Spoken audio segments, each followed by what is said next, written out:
Ladies and gentlemen, welcome back to the Crypto News Podcast. We are buzzing as always, and today's guest is coming in hot across the pond. Today we have Kieran Warwick, the co-founder of Illuvium, the probably number one ranked AAA rated blockchain game.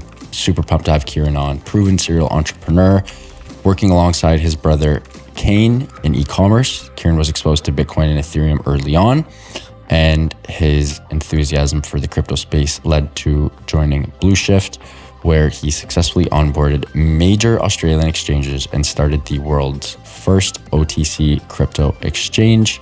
Kieran also helped the Burger Collective amass 100,000 unique views, 20,000 monthly DApp web users, and established a partnership with the global business DoorDash.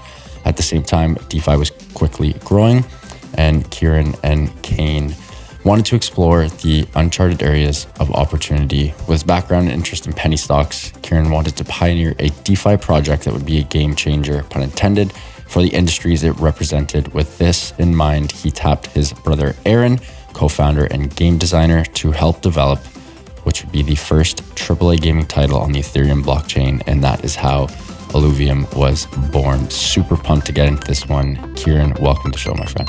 Thanks, Matt. Thanks for having me. What a journey it's been for you and the team. I remember seeing Illuvium, I want to say early summer last year. I was absolutely blown away by the graphics that you guys have. I want to jump right into it. Before we get into a bit about your past and all the incredible things that you've grown and developed, what exactly does it take to build a AAA rated blockchain game like Illuvium? It looks like it's absolute bananas. So the graphic side of things is actually our other brother. There's four of us, Grant, and he's been one of the top modelers in CGI for the past sort of 10, 15 years. And when I say top, I mean like top. And so when I spoke to him about coming on board, he basically said, look, like, let's blow people away with the greatest graphics that they've ever seen in gaming. So that's where it comes from. But obviously, one person, it basically starts with him, and then it goes down the pipeline, and we have amazing people inside our team, that have worked at and on extremely good projects that are considered AAA. And we were ruthless with our hiring efforts to ensure that we got the best people in the world to be able to not only deliver the quality, but deliver it in a time frame which fits in with that crypto model of there's a lot of speculators out there that don't want to wait. And so, we needed to build things fast, and these guys they're insane. They're extremely talented, and they work just ruthlessly. It is true. It takes Rome wasn't built in a day, and you definitely need that crazy army alongside. Just for the listeners, could you just give a quick sort of primer on what exactly is Illuvium, what you and the team are building, and then we'll get into some of the fun nitty-gritty stuff. Yeah, so it's the first interoperable blockchain game. So essentially what that means is we've got a universe of games that are all interconnected, that utilize the same assets. They're all NFTs, and you can take them from one game to another, and any future games that we create. The first three games that are in the public's hands now in private alpha or private beta are Illuvium Zero. Illuvium Zero is your city builder type of game. I like to think it's very similar to SimCity. You're building out this complex. You need to make it as optimized as possible, and what you're trying to do is get resources out of that complex that you're building. Those resources are what's used inside our second game, Illuvium Overworld, and Illuvium Overworld is more like your creature capture, a Pokemon style of game. We've got 200 alluvials that roam around these 7 different, very distinct and beautiful regions. And you've got to utilize this fuel that you've taken from one game, you've extracted from one game, and you don't have to do that. You can sell it on the marketplace and earn money from doing that. Or you can start capturing these alluvials and harvesting the plants in the overworld and stuff like that, which allows you to create skins, it allows you to create armor, weapons. And what you're doing is you're trying to build the most powerful team you can to go into our third game, which is Illuvium Arena. And that's more your competitive esports type of game where very similar to Teamfight Tactics from League of Legends. It's an auto battler, but you're utilizing these NFTs that you've caught in another game, right? So that's how they're all interconnected. And any future games that we build, one example that I use is like a kart racer. If you decide you don't want to go and battle these things in an arena sort of chess-like competition, you can go for the more fun route where it's still competition, but it's a little bit more laid back, and port your Atlas or your Ramfire or whatever into this card racer game, and you're not buying a new game, you're not downloading a new game, it's just all interconnected. It's ready to go. And that will be one of the themes of the pod, interoperability, that we'll definitely go over.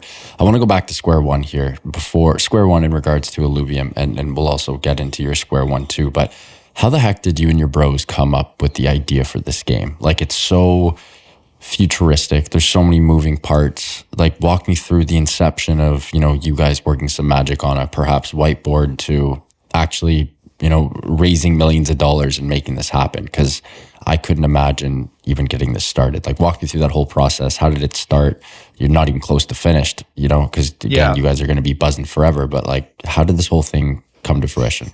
As you said in the intro, Kain went into Kain, our eldest brother, went back into crypto in, I don't know when that was. It was like 2018 or 17 or something like that.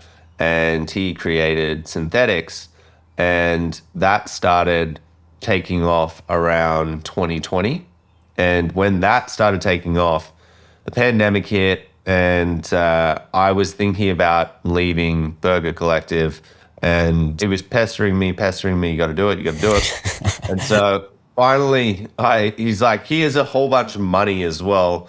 Get back into crypto and just trade with this. See how you go. You may find a niche in the market, and if you do, let me know, and you can start your own project, and I'll invest in it and all this kind of stuff. So I spent probably 9 months learning the ropes again and getting pretty deeply involved in DeFi, and I threw a whole bunch of ideas at him. None were really sticking, and then I came across a game one day inside of Web3 that was utilizing NFTs, and I was like, okay, this is something big here, right? Like, I wasn't impressed by the game, but it was the utilization of NFTs inside of this game. And so that's when I spoke to Grant, and I said, dude, like, you got to come help me build a game in this space. We need to get something we need enough like characters and stuff to get to a point where we can go to Kane and say, hey, we're actually serious about this. We want to raise money, and then we want to build a team. And it took a while for me to convince him to do that, because, there's a whole bunch of, this negative cloud over crypto of like, he's sitting in the real world and he's looking at it. He's like, I can't attach my world-class brand to reputational damages, all that kind of stuff. And so once I convinced him, then we convinced our other brother, who was able to create the game design. We came together and we said, what game do we want to build here? Grant and I were super keen on collectibles. I knew that collectibles were sort of the flavor inside of NFTs, so I was keen on that as well. But Aaron, he didn't grow up in the Pokemon era, and so he was like, I don't want to do Pokemon. I would much rather do something like a League of Legends. And so yeah, we just kind of amalgamated the two, and then Illuvium Zero came a little bit later when we wanted to build the fuel system. And that was it. Wow.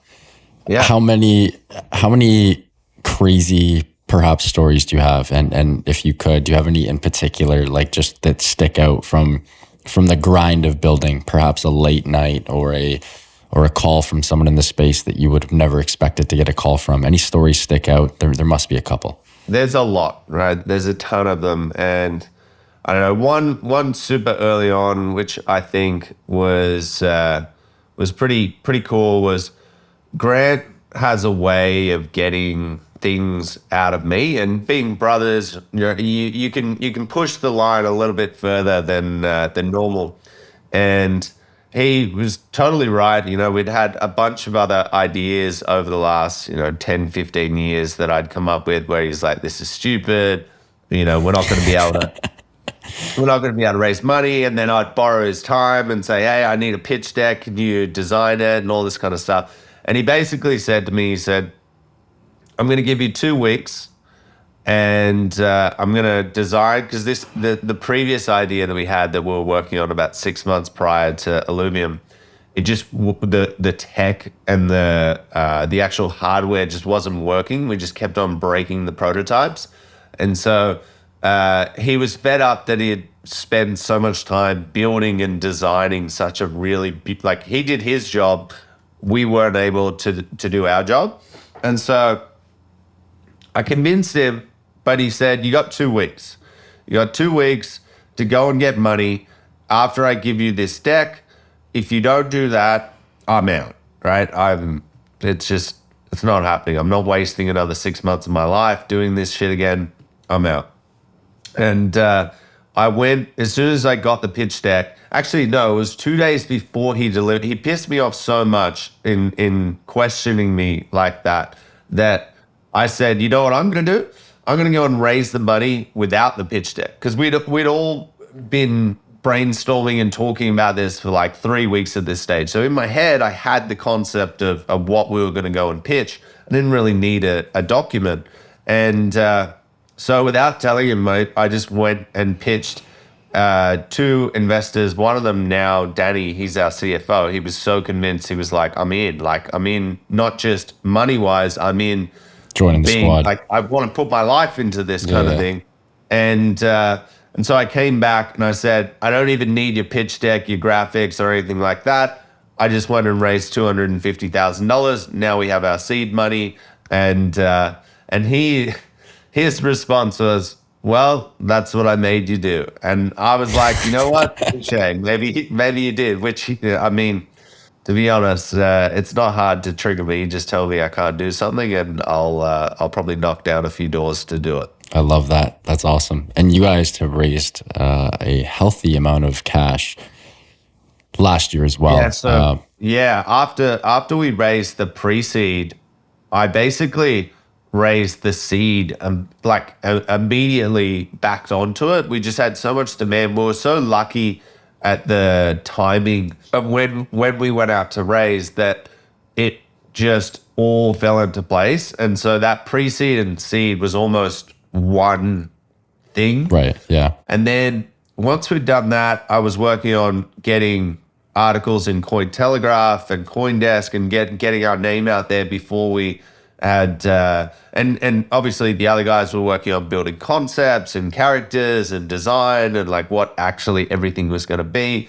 And so we're all like working in our own little areas to try and get everything together before we did a public sale. And then that public sale, we broke the record for Balancer, and it was something like 45 million that we raised. And so it was a total of about 50 million in capital that we raised. Congrats on that. That is absolutely incredible. Thank you. And that brings us to our next point, which is the importance of building the first interoperable blockchain game. With that kind of money and that kind of cash in the bank, obviously you do need a decent sized runway to achieve such a lofty goal, and that is building the first successful interoperable blockchain game. I'd love if you could take a quick second and just sort of explain the importance and the need for a true interoperable game in the space. So gamers for decades have myself included, I just remember going back to like playing World of Warcraft, and you'd spend so many hours, like thousands of hours playing these MMOs, and you couldn't do anything with it, right? Like you had all of these cool drops that you would get that were super rare. You would get all of this gold, and instead of when you want to go to the next MMO, or if there's an expansion or stuff like that, instead of you being able to take with you the things that you've earned, you've got to almost in every case start again. And so in the case of World of Warcraft, I wanted to be able to sell my assets, right? Like when I went from World of Warcraft to, I think it was Guild Wars back then, I wanted to be able to say, hey, like I've played for 5 years, there's still people coming into this funnel. I want to sell these assets and then move games now to something that is different. It's a new storyline. It's something that I feel passionate about, but you're stuck, right? And it's like, okay, now you got to put 1,000 hours into this game, and it just leaves a bad taste in your mouth, and you feel like I should be able to own these assets, but it's, your destines, they're sitting on a server inside of this publisher's system, and you can't get them out, right? So it's not something that just Web3 people have been talking about. It's something that has been going on for years and years and years. And you would even get people trying to sell their accounts on eBay and stuff like that. So they're doing like criminal stuff, but or at least against terms of service and stuff. And so the funny thing is that crypto and having it on chain with verifiable assets and utilizing NFTs, you actually make it more secure and safer for users to be able to go and do these actions, because you can try and block humans from doing things like this, but usually they'll find a workaround, and it's usually not the most ethical or safe way to do it. So the need for this has definitely been there, but the added advantage that you get on top of that verifiable ownership is that ability to take an asset from one part of the IP, one game, and port it into another game, and immediately off you go, right? Like there's no additional downloads. You don't need to go and buy another game. There's not skins that only work in this game but don't work in this game. If Fortnite brought out another game, the question is, are they going to gate that and say, you now can't use these Fortnite skins in this new game that we bring out? Whereas we look at it and we go, take your skins that you earned in Illuvium 0, bring them into the overworld, bring them into Arena. If we come out with that racing car game or whatever game, like tower defense, skin your towers with Atlas and whatever, like all of these things is possible. And we think that it's going to open up the minds of gamers. And once it's executed in a way that people are playing a game that's just as fun as what mainstream is, bingo. I don't think with that agency you're gonna give that back as a gamer, right? Like I just think it would be silly to think that the people are gonna go, no, I don't want to own the Pokemon that I've captured inside of a game, right? Like it's a alien sort of way of thinking. That I completely agree with you, Kieran. You and I are in the same yacht there. As soon as, and it very well could be you guys, but as soon as there is a mass adopted blockchain AAA rated game where the users can come in and have interoperable assets and actually have something to show for instead of the, thousands of hours played on said game, I just can't see how the Gen Pop wouldn't want to jump in. Like as a gamer, why wouldn't you want to participate in said community and said economy? You know what I mean? Absolutely. You just the hard part is you gotta have a game that's comparable to something in mainstream, and we just don't have that yet. It's true. That's another point. In crypto, blockchain, Web3, whatever you want to call it, the it seems like the whole sort of catalog of games just has such a subpar sort of IP and just experience to it. And obviously you and the team are trying to break that quota. Is there a reason besides the obvious being just the whole get rich quick? You know, people come in, build subpar IP to create a community and economy, make money off a bunch of people and leave kind of thing. Is there another reason why perhaps Web3 hasn't had a true, legit, beautiful, fun, engaging game for gamers to play? I think there's a couple of reasons. One might, be that in those early days when games started becoming mainstream or started becoming popular inside of Web3,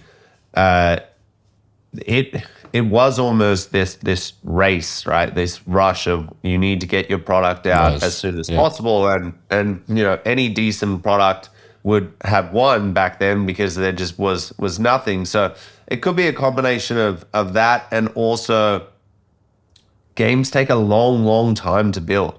And I think, as I sort of intimated at earlier in the conversation, you've got this misalignment with investors' expectations in typical Web3 products and how long it takes for games to actually be built, right? Like this misalignment is pretty catastrophic to what it comes through to these teams, right? You've got investors who are like, we want it now, and we don't care how bad it is, and launch something, and we can, once it's halfway there, we can build on top of that, and it'll just all be good if we just launch it.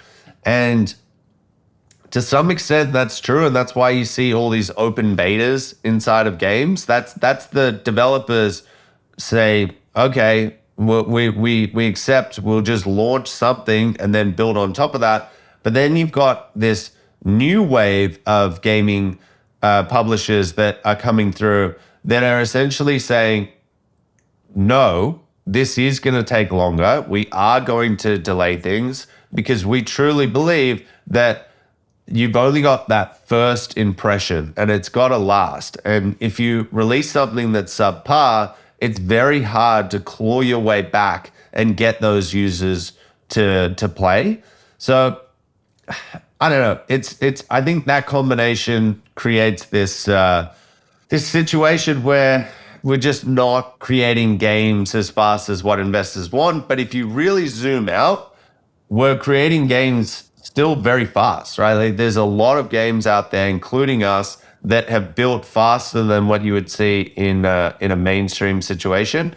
But it's almost never enough for impatient investors in Web3. And I get that. I used to be that, so it's kind of funny. It's also like one of the first times in the history of investing where you've had so many people invest in something that they know absolutely nothing about, right? Like there's no accredited investor in Web3. Like a 12-year-old boy or girl could jump on and savvy their way into a centralized exchange or even just get a transfer from a friend and then boom, fire up MetaMask, buy some NFTs and then hammer away on Discord and Twitter and chirp the creators like yourselves and be like, hey guys, where's the game that you said you'd create? It's like, do your research, chill out a little and let the rest take care of itself. Yeah. That's an interesting fact that I always sort of shake my head at. And candidly speaking, when the NFT boom happened, I guess that would have been 2 summers ago.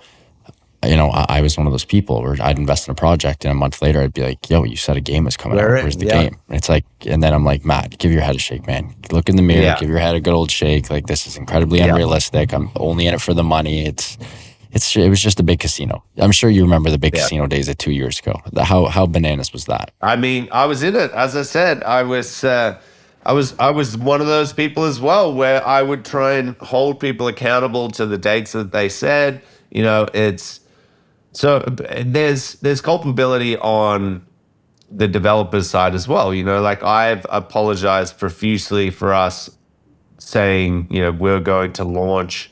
We genuinely assumed that we were going to be able to launch last year, and things, our scope increased massively, and there are a whole bunch of difficulties that we ran into that we didn't foresee, and I've accepted responsibility for that because I know on the other side what it's like to be sitting there in the community. You're helpless. And in most cases, you've got your tokens staked in this, so you can't even touch them. You can't even sell them, even if you wanted to. So I get the other side as well, but there's always going to be for projects like us, the reward for waiting is going to be much bigger than just the speculation in between, in my opinion anyway. Obviously, that's not financial advice. That's just me looking at, do you want to be invested in a product that's building or that actually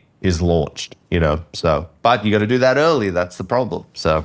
Very well said. Kieran, we got to take a quick break. Give a huge shout out to our sponsor of the show. This is another blockchain game who is just starting up and hopefully, and not hopefully, will one day be on the same likes as Illuvium. The pod is brought to you by Undeads Metaverse, the ultimate gaming experience with Undeads, a post-apocalyptic world with an above-the-ground city for humans and underground layers for zombies, all powered by blockchain. This unique game is designed to blend top-level mechanics with play to earn rewards. Undeads Metaverse has over 5 million already invested and is making waves in the space. The game is led by Leo Khan, former PayPal executive, and Ash Hodgetts, former CMO of Animoca Brands' Phantom Galaxies. Undeads has secured partnerships with top industry players such as Warner Bros. And Wabi Sabi Sound, with many more to come. Enjoy feature-rich gameplay, a VR experience, and a healthy and efficient game economy verified by machinations.io. Join the conversation at undeads.com and sign up for the waitlist. And now back to the show with Kieran. So Kieran, we have to discuss the upcoming launch of Illuvium Beyond, which goes live by the time this airs on March 2nd. It will be 5 days later on March 7th. Again, that is the launch of Illuvium Beyond. Tell me what's poppin'. What do us gamers have to look forward to? That's our way to bridge the gap between NFT communities and our community. I think there is this clear distinction that has occurred between people who are looking for collections, the latest mints, the whitelists, all of this kind of quick fix stuff for investors, and not so much your get rich quick, but there's that dopamine hit as an investor that you get where is you don't have to wait, right? The whitelist is coming up or the mint is coming up, and as soon as you get it, you've got that fix, and you know that you've got something rare. So we wanted to create a product that we could tap into these communities and say, hey, we've also got something for you guys.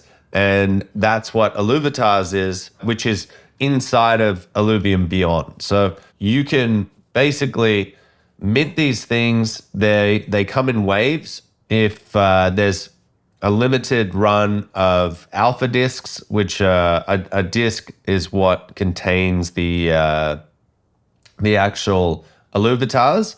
And how it works is you get one of these alluvials that comes out, and you start bonding these alluvials with accessories. So there are 5 different accessory slots, and we utilize the same IP in Illuvium, but it's a little bit more fun. So there's things like clown noses, band-aids, scars, hats, props, all this kind of fun stuff that doesn't sit inside of that core Illuvium IP and lore, but it's just a way to playfully dress up our characters. And on top of that, we've now taken it one step further in typical Illuvium fashion, and we've turned it into a collection game. So there are 500 collections that you can get in the first wave. In the first set, and it's all about getting 5 hollows or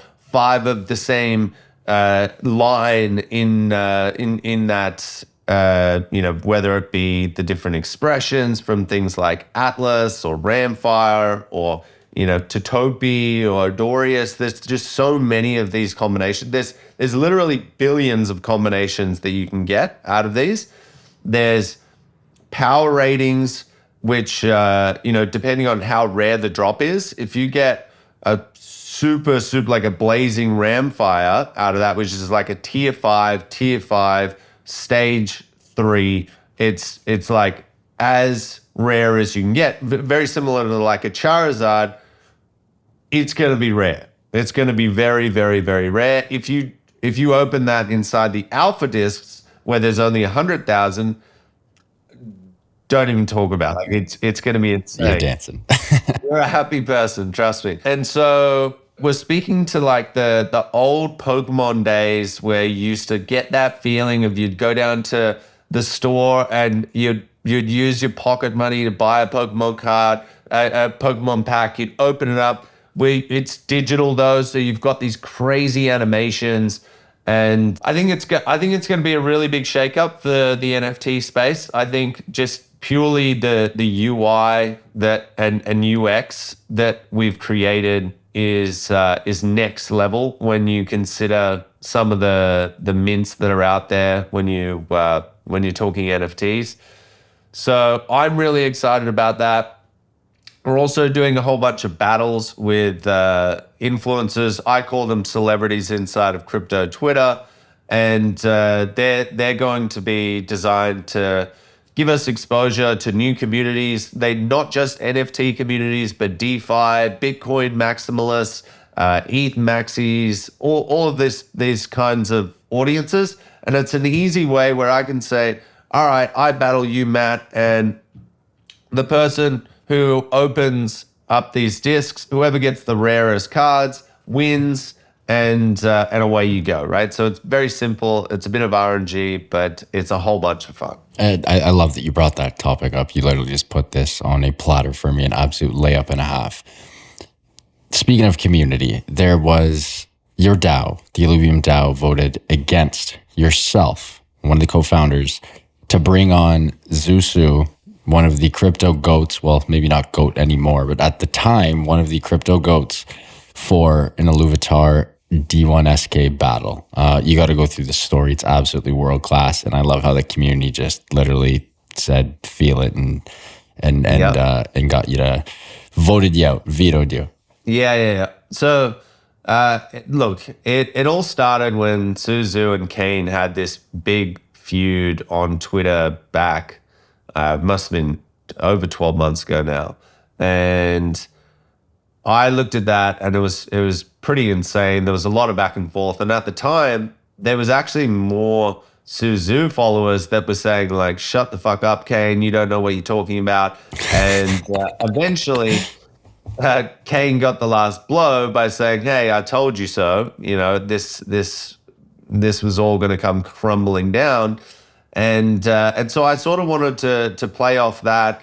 It was one of maybe 15 or 20 battles that we've already organized and set up with huge influencers. I'm talking like 200, 300K plus accounts on Twitter. But I spoke to Kain about it, and I said, look, there's probably going to be a whole bunch of backlash from this. I don't know what the community is going to think. And he was like, yeah, this is a bit of a risky move. And I said, you know what, though? If we can turn it into, if the community does block it, then like I say with almost everything that is, either controversial or at least heavily debated, guess what? We're sitting in a decentralized project where you guys, the people, the community run things. You've elected this council, utilize them, right? And in this case, I did the exact same thing. I said, go to the council, create an IIP, and if you get if you get a positive outcome from that vote, as in they vote that I don't do this battle, then I'll cancel it. I totally accept that. And in the back of my mind, I thought, yes, there's going to be some backlash. I don't believe that people are going to go. It was a personal battle from my own Twitter. We retweeted it from the Illuvium account, which that's what spurred it on. And I can totally accept that that's when it starts blurring the lines that, hey, this is like an official battle and all this kind of stuff. But it was more so me just tapping into his community and just trying to get that audience. But at the same time, I knew that worst case, we spin it into this PR story to demonstrate I'm the CEO. Yeah. I don't call the shots, right? Like I might make a marketing stunt and say, hey, we want to go and do this. But if the community and the council don't want me to do that, I'll adhere to that, right? I'm not going to be some rogue person that goes out and goes against the entire community. That's just insanity. So, from my perspective, it was always going to be a win-win. But, who knows? There's always going to be people on either side of the fence. I love that. Kieran, a couple more things, and then we'll wrap up. I know we're getting tight for time here. One of my favorite parts about Illuvium is the marketplace. You guys got to have one of the cleanest, sexiest, most efficient, easy to use marketplaces in all of crypto. How the heck did you guys make that bad boy? That was Aaron. Aaron and Pedro went to town on that. Obviously, again, I keep on saying our UX, our UI. They're probably two of my favorite teams in our entire project, the UI and UX guys. And the reason is, if you remember back in 2020, every single UI was absolutely terrible, right? Like, and maybe there were some exceptions, but so bad to the point where you're like, I just transferred something randomly because there was some weird message that popped up and they didn't think of that. And like, it would just be a super cumbersome, terrible experience almost across the board. And the projects that did have a good UI, didn't even matter if they had a good product. You would just sort of gravitate towards them because it was just easier to use. And so I think when we had 6 people in our UX and UI team, which in a crypto project, that's insane. Most people had 6 people in general, right? But we knew that the importance of having a really good user experience, especially when you're talking about onboarding millions of people from mainstream that have never used crypto, that was at the forefront of what we wanted to create. And so Aaron and Pedro and the other blockchain engineers and the UX and UI team just went to town, and then got to shout out the web team as well. It's also huge, but they just did a fantastic job. Yeah, it's so clean. And it's nice not having to go through OpenSea or another, centralized marketplace. Obviously, they take a pretty fair penny from that as well. And I feel like that's one of it's not a metric per se, but I think it's one of the checkpoints and check marks that sort of separate the games that are really have that long-term vision from those that don't. Yeah. Perhaps I'm completely wrong there, but I just feel like that's something so paramount to success in Web3 gaming. Yeah, I made a tweet the other day that said, it's insane to me that there aren't more marketplaces that are trying to officially partner. Like, in traditional business, what you would be doing is trying to lock up these games, right? Like, I would go to them and I would say, hey, we will give you all of this marketing support, all of this, exclusivity in this category. There's not many games like us out there where you can say that's going to be a big hit or potentially going to be a big hit. So in my mind, I'd be going out and I'd be saying, okay, let's get the license for this game. Let's tell them, don't build your own marketplace.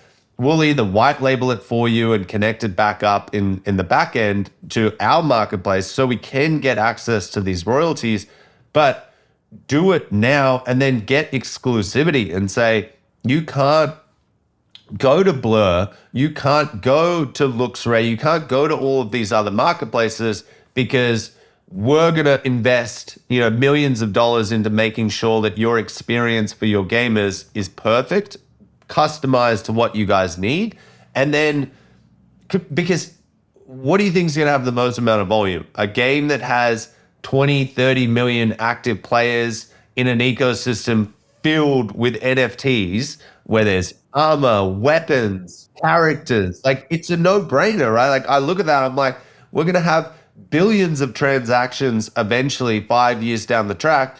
And right now, these games are just floating and they're choosing their own marketplaces at will. We're in a situation where we've gone on to a specific layer 2, but things like Blur talking to Immutable, OpenSea talking to Immutable, they're onboarding a ton of games. Like, that conversation, the fact that those, and maybe they have in the background or whatever, but like the fact that those deals aren't being done is mind blowing to me, right? Because that's where the volume is going to be in the future, guaranteed. It's definitely not the PFP collections that don't have a whole lot of utility. It's going to be the game, so we all know that. And that will be exciting. I can't wait for that to happen. We've been sort of beating this drum for a couple of years now, and I think we're getting close, and it truly does fire me up.